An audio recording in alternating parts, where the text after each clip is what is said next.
వెంకటాచలమునందు మాత్రమే జరిగే అద్భుతం ఏమిటో తెలుసా అండి?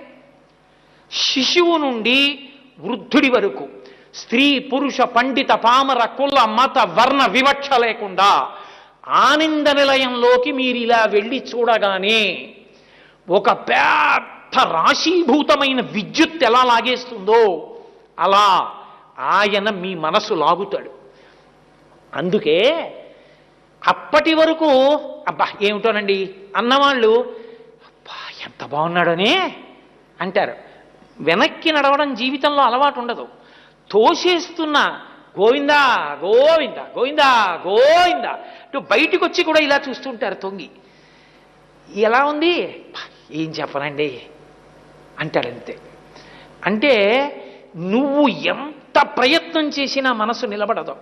సదా మోహాటవ్యాం చరతి యువతీనాం కుచగిరౌ నటత్యా